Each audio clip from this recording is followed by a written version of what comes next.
Freeze, right there. Look at this man's face. Glasses sliding down his nose, teeth clenched around something we'll never identify, eyes locked on his target with the fury of a man defusing a bomb. And what is this life or death mission he's on? He's trimming a hedge. Low, dramatic chuckle. That's it. That's the whole crisis. And somehow it's the most gripping thing happening in the entire neighborhood. Yellow polo shirt, olive plaid shorts, black knee-high socks pulled up tight like he's marching into battle. Brown loafers dug into the grass like he's bracing for war. One arm braces against the top branch, the other drives his shears with surgical precision. And this is the part that should terrify you. Look where he's standing. Not near his flowers, not on his open lawn. He's planted himself directly on the property line, weapon aimed at the one strip of hedge separating his world from his neighbor's. This isn't gardening, my friend. This is border patrol. One man alone, holding the line against an enemy that doesn't even know it's at war. And he came prepared for it. Beside him on the sidewalk, his entire support unit stands at attention. A yellow watering can, a woven basket stuffed with tools, a few stray clippings already scattered like casualties on the pavement. This is not a man who wandered outside on a whim. This is a man who woke up, looked at that hedge, and decided today was the day. Now pull back, because behind our general lies his kingdom, and it is spotless. This is the pink house, walls glowing a soft, almost smug coral, trimmed crisp in white like the building itself got dressed up for company that never showed. Up on that porch, a card table sits perfectly set with 2 folding chairs, a whole scene staged for relaxation, and nobody is sitting in them. Empty, both of them. Abandoned mid-thought, like something interrupted this Saturday before it even began. And right between those 2 ghost chairs, the true ruler of this porch holds court, a small television, rabbit ear antenna stretched toward the sky like it's begging the universe for a signal. On its tiny screen, a baseball game plays on, to an audience of exactly nobody. The game does not care.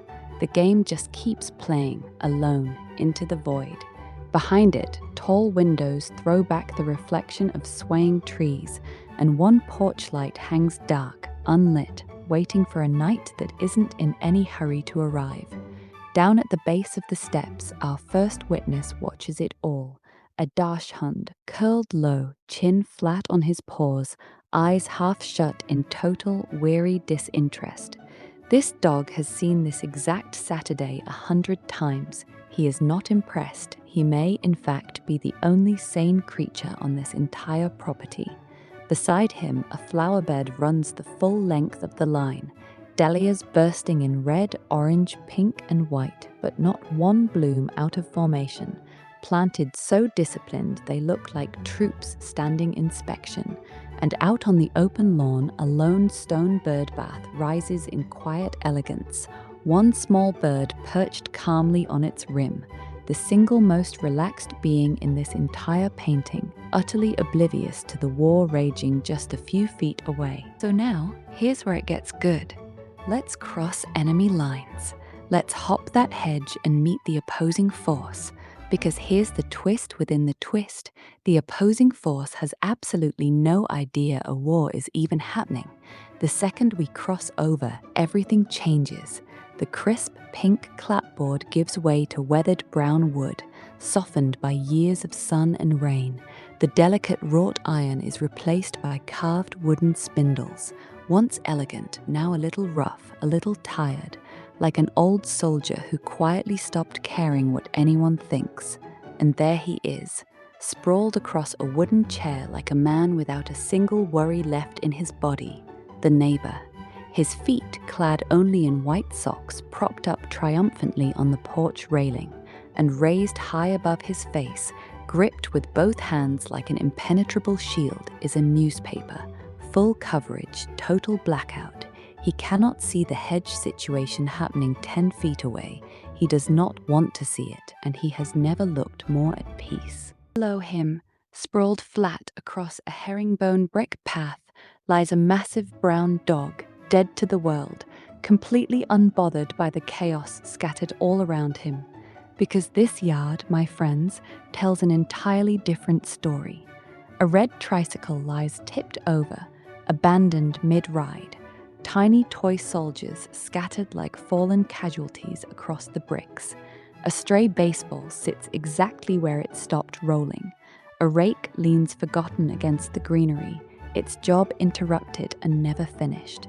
Tall ornamental grasses and wild yellow flowers grow freely, framing the glorious, unapologetic disorder of a household that decided long ago that appearances are somebody else's problem.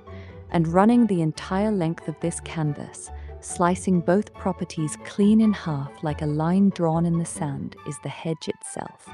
Dense, dark green, squared off with a precision that only one of these two men seems to care about.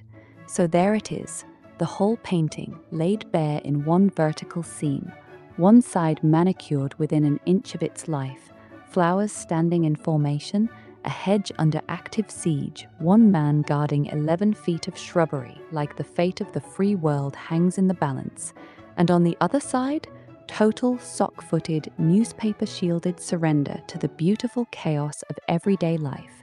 No shouting, no conflict, not one single word exchanged between them. Just two completely different philosophies of a good Saturday, coexisting 11 feet apart in perfect, glorious silence. This painting is the work of John Falter, one of America's most prolific mid-century illustrators, best known for decades of cover art on the Saturday Evening Post. Falter painted everyday American life, porches, lawns, small-town rituals, with the same care most artists reserve for grand historical scenes, because for him, this was the grand scene: two neighbors, one hedge, and the quiet comedy of suburban life in post-war America.